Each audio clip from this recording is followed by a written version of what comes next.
Before we get going on this week's video topic, I just want to say a massive thank you to all of you who watched London 2 over the Christmas period.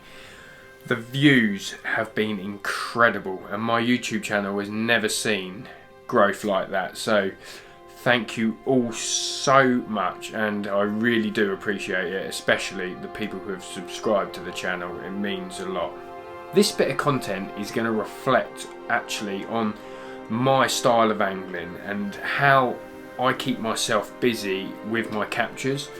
I get a lot of messages of people asking, how have I caught such good looking fish over the years? Maybe not the biggest, but I have caught my fair share of nice ones, and there's only one reason for that, and that is my style of fishing. There's a lot of people out there and a lot of trolls that will say it's not a proper way of catching carp. I mean,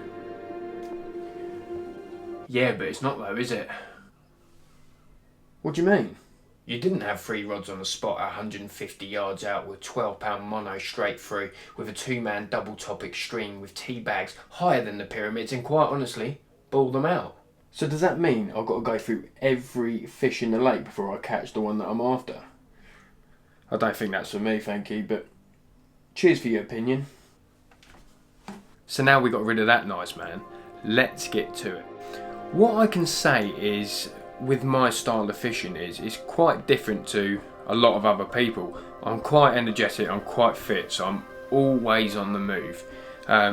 Everyone who's ever fished with me will tell you that it's quite hard to keep up with me because I'm always trying to make something happen. This time of year, I know it's a little bit different and we all have to have a different change, a different approach in how we're trying to catch these carp. At the moment I'm struggling with that as well, but I have managed to put together a little combination really of what I do and sort of a static winter approach as well, which is actually working quite well at the moment, but there'll be another video on that very shortly. But through the summer months, through spring, through autumn, even through winter, if you pick the venue right, if you can get on a shallow lake which is quite clear, or a little canal, anything like that where you can actually find the fish, it doesn't actually take a lot to get them going. It doesn't take a lot of time to actually catch one whilst you're there on the bank. It's more about preparation with my particular fishing. I'm really into my stalking, I'm really into sight fishing, I'm really into surface fishing. I mean, there is a lot of times where I will sit behind rods, you know, when there isn't actually that opportunity to get on the fish or go and do what I want. I mean, oh, that's not good. That's why you don't have rods with a lead in your room. Look, 4-ounce inline lead. Look at that. Ooh. That has got to go down as a filming fail, hasn't it? It's even got the old boilie left on it from the other day. God, that's just almost over the barb, that. Ooh. Lovely. Right, now that's out, I was going to tell you that even I have a set of 13 footers in my room, ready to go.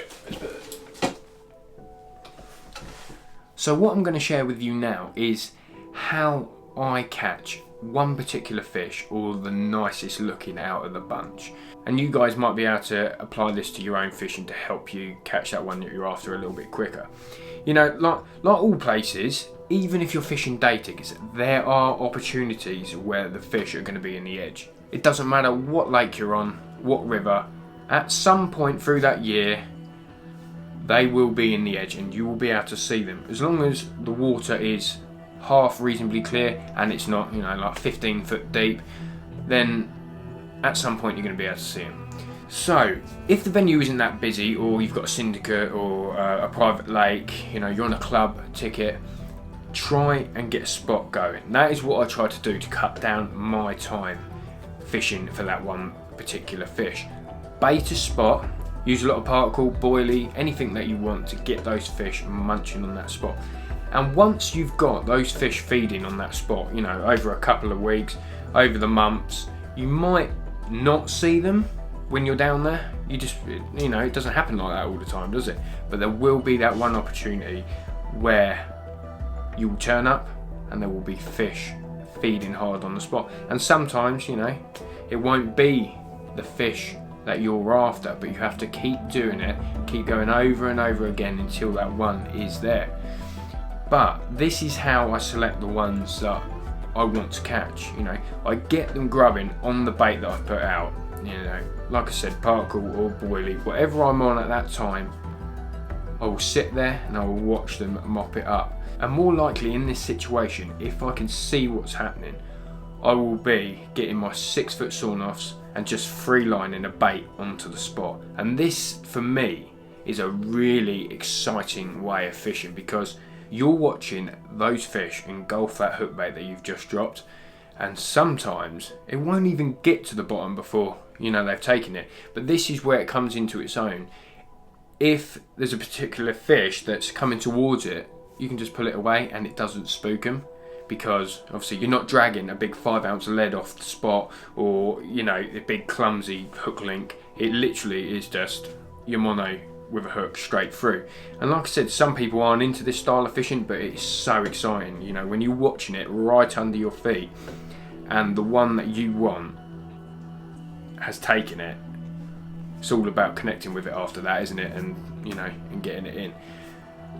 And I think over the years, that style of fishing, that approach of walking around, using my eyes, using the locations to find the nice ones or the targets that I'm after, has definitely helped me, you know, increase a nicer looking portfolio, especially on my Instagram or anything like that. If you haven't tried it, I can't stress to you enough how fun it is. It really is. You know, we all like to, you know, have a little camping trip sometimes, don't we? Sit behind 3 rods, but most of the time, especially in the summer, you can't select the ones you're after. But with this style of fishing, if they're there, if they're on the spot, you can. So like I was saying, if you haven't done it, go and give it a try, because you might just catch that one that you're after a lot quicker than sitting behind the motionless rods.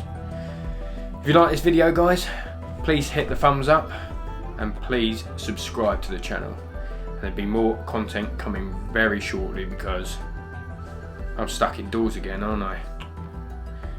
See you shortly.